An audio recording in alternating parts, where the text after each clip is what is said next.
listening to Your Secret is Safe with Me, non-judgmental talk about infidelity with Dr. Marie Murphy.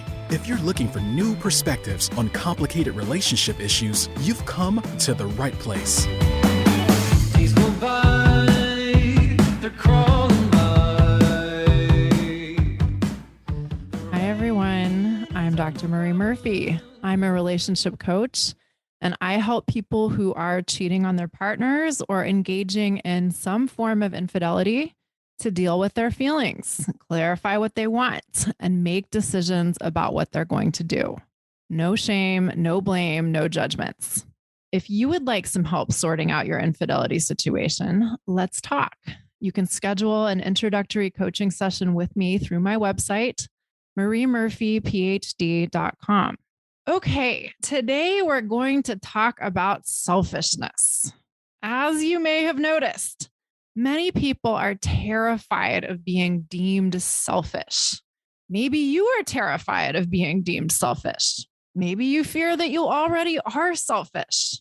This whole idea that there is such a thing as selfishness and that selfish is a very bad thing to be looms pretty large out there.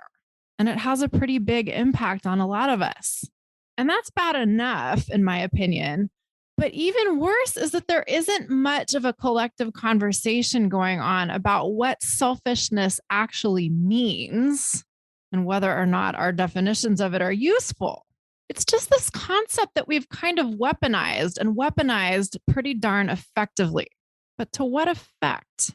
Before I go any further, let me give you a few definitions of selfishness that people have actually articulated beyond vague notions of there being a thing called selfishness and a thing that is called selfishness that is also really bad. To some people, selfishness means being primarily concerned with one's own welfare or well-being, or exclusively concerned with one's own welfare or well-being. To others, it means caring about one's own needs or desires or preferences without, quote unquote, sufficient concern for others. And to others, it means having an active disregard for others. Now, I actually think that the definitions of selfishness that I just recited are okay. Maybe not great, but okay at least, and maybe even somewhat useful. And related to that point, I want to be clear up front that humans are interdependent creatures. Norms of reciprocity make our world go round. There may often be really great reasons to put other people's needs or wants ahead of our own. And we may find that consistently refusing to put other people's needs above our own doesn't work out all that well for us or for others. So if being selfish means being exclusively, literally exclusively, concerned about ourselves and having complete disregard for others, I would be the first to agree that selfishness might not be a great thing. However, this isn't the definition of selfishness that many of us have in mind when we talk about selfishness. And I'll tell you this, when clients I work with tell me that they don't want to be selfish or they don't want to be perceived as selfish, and I ask them what it actually means to be selfish, they often say something that falls into one of two rough categories. They may essentially say, well, I don't know what it means to be selfish, but I know that selfishness is bad and I don't want to be bad. Or they may say something like, being selfish means doing things that other people don't like or doing things that could possibly hurt other people's feelings. Now, note that those definitions of selfishness are completely different from having total disregard for other people's needs, right? But I am not at all surprised that clients share definitions of selfishness that sound like the ones I just gave you, because, like I said, I think we have collectively weaponized the concept of selfishness and made it into a term or a label that we can throw at anyone whenever they do something that we don't like. And this may seem to serve our purposes at times. it might seem really convenient to be able to tell someone that they're being selfish and to have them understand that selfishness is a bad thing and have them conveniently buy into the idea that they shouldn't do whatever it is that we think is selfish simply because we said so, right? If you've ever done this, you know what I'm talking about. It can be a super convenient tactic to employ. Now, here's one of the reasons why I think we have gravitated towards using the concept of selfishness in this way. We tend to think that other people and whatever they do or don't do, or say or don't say, determines how we feel. And if you've been listening to this podcast for any length of time, you've probably heard me talk about this multiple times before. We tend to think that external forces or external circumstances, such as other people, create our feelings, but they don't. It is the way we think about other people or the way we think about any other external circumstance in our lives that will determine how we feel. But when we don't know this, when we think that other people actually do have the power to directly cause us to feel hurt or lonely or rejected or sad or lost or disappointed or whatever, we think we're totally in the right for blaming other people for whatever it is they're doing that we believe is the cause of the feelings we are feeling. I'll say that again slightly differently. When we think other people's actions make us feel whatever feelings we feel, we tend to blame them for the negative feelings we experience when they do things we don't like. Now, here's the problem with other people, everyone. They tend to do things we don't like.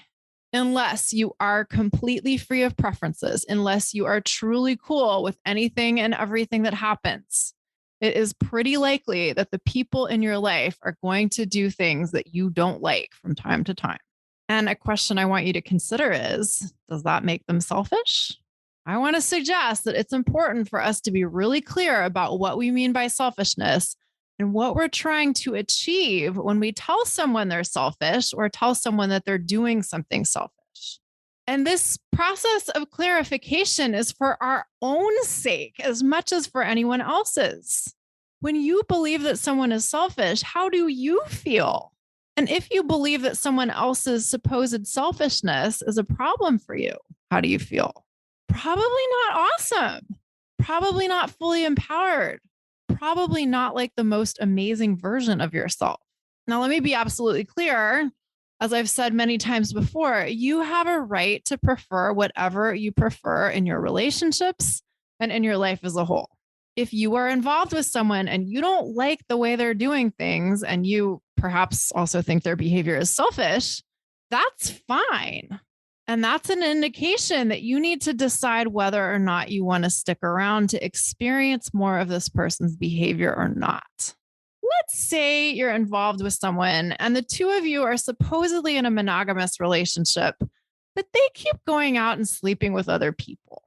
And then, they either tell you about it or you find out about it and you think their behavior is really selfish and you're hurt and upset and you tell them this, but they just keep on doing it, even though you've told them 100 million times that you feel really sad and disrespected and hurt every time this happens.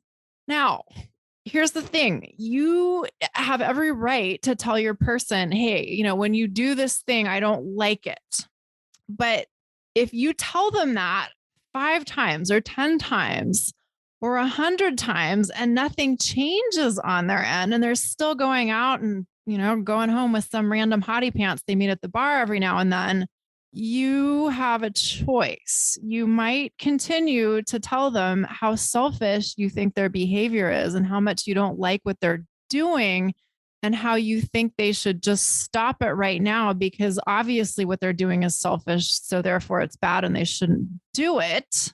Or you can take responsibility for what you actually have the power to change in this situation, and that is your own behavior, right?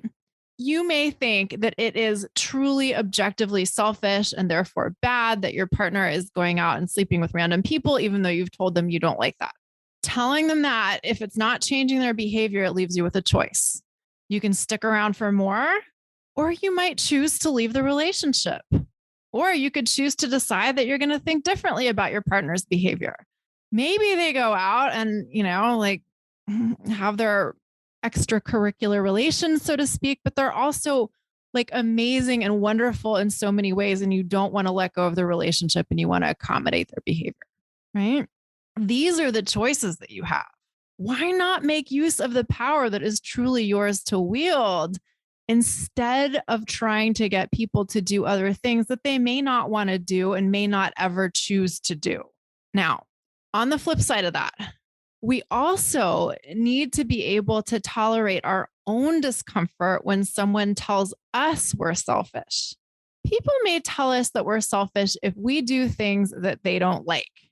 Previous example being a case in point. And we may not like it when people tell us that we're selfish. We may not necessarily think we're selfish, but that doesn't mean it feels good to be told that we're selfish, especially by someone who we care about. And we also may not be able to convince the person we care about that we actually are not selfish, right? That may not be an argument we can win. But what if we could deal with being called selfish and still trust that that isn't a description of us or our behavior that we have to buy into? Of course, in order to do that, we need to get really clear on what selfishness means and what it doesn't mean, and to think about the consequences of our definitions of selfishness. So, to explore this a bit, I'm going to use a situation I commonly see with clients as a frame of reference. Often, people are married and they've been involved with someone else and they want to leave their spouse and embark upon a new life outside of the container of their marriage. They fear it would be selfish to do so because they think their spouse wouldn't want to break up and they think their spouse would be devastated if they left them. And when I dig into this with people, they sometimes tell me things to the effect of, well, I committed to staying with this person. I said those words, I said, till death do us part. So if they want to stay with me, it's selfish of me to want something different from what they want. Or sometimes people will say, well, if I do something that will hurt another person's feelings and also disrupt their life in significant ways, then that is selfish. And, often the client scenario, using this example, it may include the possibility of divorce, which might indeed have some meaningful ramifications for the other people involved. If they're married, the spouse will definitely be impacted by their decisions. And if there are kids, the kids will be impacted too. And some of the changes that could come with divorce might be pretty significant. And the people involved might indeed be disgruntled or more than disgruntled about some of these changes. And all of that is certainly possible. And I am all in favor of taking decisions that will have an impact on others seriously. But here's where things tend to get funny. Often, when a decision like this is in front of us, we tend to think that it's not okay for us to pursue what we really want, because if we did that, other people would be inconvenienced. So here's my question for you to consider. Are you supposed to not pursue what you really want so that other people will never be inconvenienced? Are you supposed to deny your feelings and your desires and ignore your preferences for the sake of sparing other people's feelings? How is that really supposed to work out? Let's stick with the example of you being married and having a spouse and kids, and you wanting to leave your marriage so that you can pursue a relationship with your affair partner, but you think it would be selfish to do so.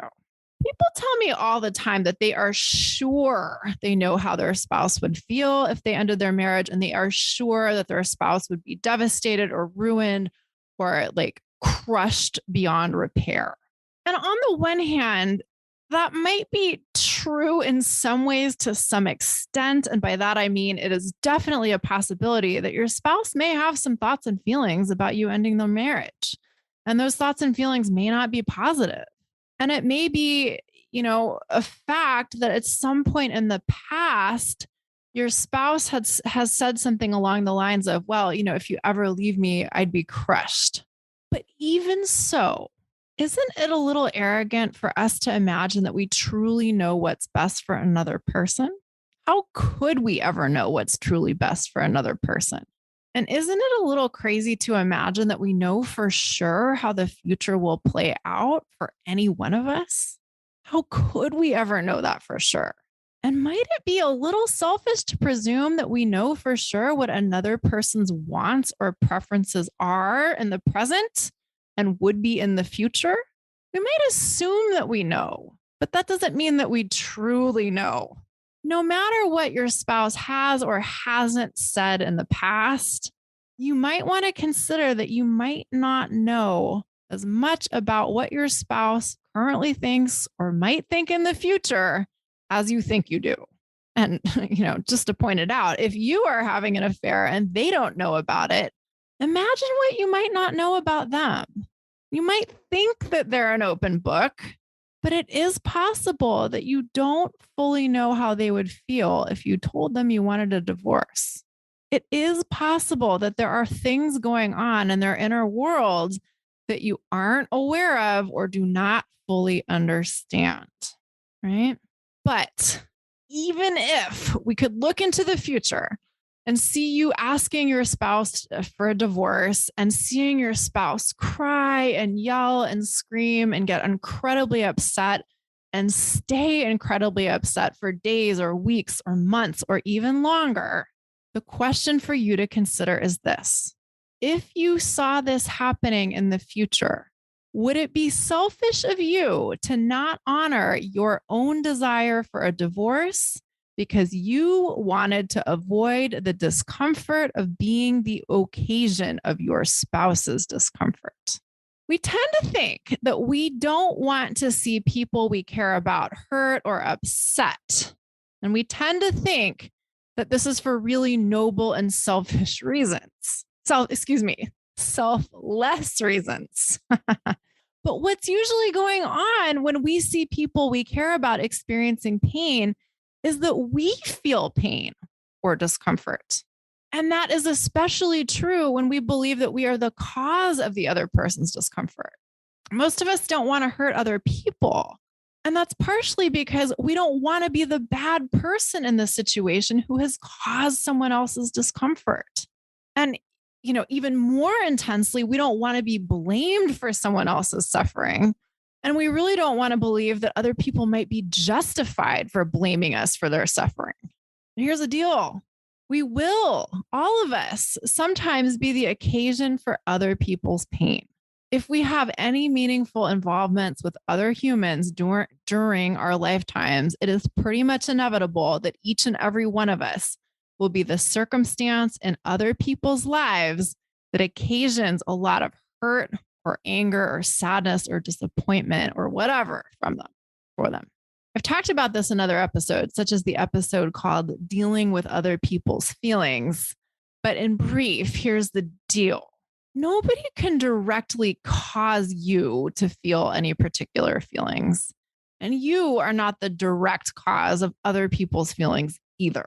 We all create our feelings from our thinking. But that said, we will be the occasion, we will be the event associated with other people's feelings for sure. Because when we're in relationships with other people, we're going to do a lot of things with them, and we will have a lot of thoughts about them, and they will have a lot of thoughts about us. And all of those thoughts will create a whole lot of feelings.